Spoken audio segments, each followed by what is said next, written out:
নমস্কার, শখের রান্নাঘরে সবাইকে স্বাগত। আশা করছি সবাই ভালো আছেন। আজকে চিকেনের একটা দারুণ রেসিপি নিয়ে চলে এসেছি। চিকেন দো পেঁয়াজা। কীভাবে কোনো ঝামেলা ছাড়াই অল্প সময়ে দারুণ স্বাদের চিকেন দো পেঁয়াজা বানাবেন, সেই রেসিপিটাই আজকে আপনাদের সঙ্গে শেয়ার করব। তাহলে শুরু করা যাক। প্রথমে কড়াইতে সর্ষের তেল গরম করে নিয়েছি। এর মধ্যে ফোড়নে দিয়েছি গোটা জিরে। এরপর দিয়ে দেব পেঁয়াজ বাটা। পেঁয়াজ বাটাটা ভালোভাবে নাড়াচাড়া করে নেব। যখন পেঁয়াজটা রং চেঞ্জ করতে শুরু করবে তখন এর মধ্যে দিয়ে দেব 2 চামচ আদা রসুন বাটা। এবার সব কিছু একসঙ্গে মিশিয়ে ভালোভাবে কষিয়ে নেব, যতক্ষণ না পর্যন্ত পেঁয়াজ রসুনের থেকে কাঁচা গন্ধটা না চলে যাচ্ছে। যখন পেঁয়াজ রসুনটা ভালোভাবে ভাজা হয়ে যাবে আর কাঁচা গন্ধটাও চলে যাবে, তখন এর মধ্যে দিয়ে দেব কাঁচা লঙ্কা আর শুকনো লঙ্কা দুটো একসঙ্গে বেটে রেখেছি, সেই বাটাটা। সব কিছু একসঙ্গে ভালোভাবে কষতে থাকবো। যখন সব কিছু একসঙ্গে ভালোভাবে কষানো হয়ে যাবে, এর মধ্যে দিয়ে দেব একটা বড় টমেটো বাটা। টমেটো বাটাটাও মশলার সঙ্গে ভালোভাবে মিশিয়ে নেব। মশলাটা কষানো হতে হতে অন্যদিকে একটা পেস্ট তৈরি করে নেব।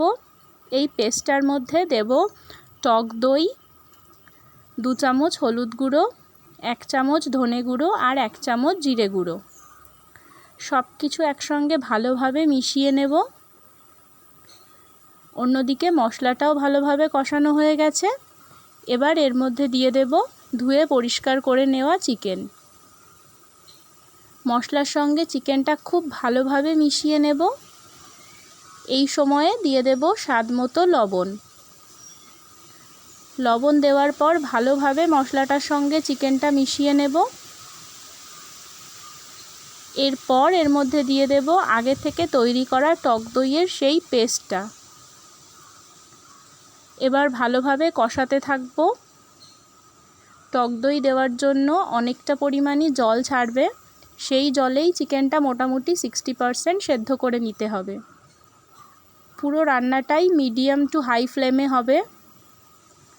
যখন ভালোভাবে মশলাটা কষে যাবে, চিকেনটাও মোটামুটি সেদ্ধ হয়ে যাবে, তখন এর মধ্যে দিয়ে দেব কিউব করে কেটে রাখা পেঁয়াজ। পেঁয়াজটা দেওয়ার পর মিনিট 5 ভালোভাবে নাড়াচাড়া করে নেব। এরপর এর মধ্যে দিয়ে দেব অল্প পরিমাণ গরম জল। এর গ্রেভিটা খুব একটা পাতলা হবে না, সেই জন্য অল্প পরিমাণেই জল অ্যাড করতে হবে। এবার ফুটতে দেব। নামানোর 5 মিনিট আগে গরম মশলা গুঁড়ো দিয়ে ঢাকা দিয়ে রাখব। 5 মিনিট পর রান্না করে নামিয়ে নিলেই তৈরি হয়ে যাবে চিকেন দো পেঁয়াজা। যেহেতু এখানে পেঁয়াজ 2 রকমভাবে ব্যবহার করা হয়েছে, সেই জন্য এই রান্নাটার নাম চিকেন দো পেঁয়াজা।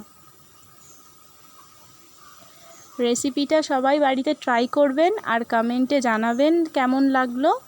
যদি ভালো লেগে থাকে একটা লাইক করবেন আর চ্যানেলটা সাবস্ক্রাইব করে পাশে থাকা বেল আইকনটা ক্লিক করে দেবেন। আর কমেন্টে জানাতে পারেন নেক্সট কোন রেসিপিটা আপনারা দেখতে চান।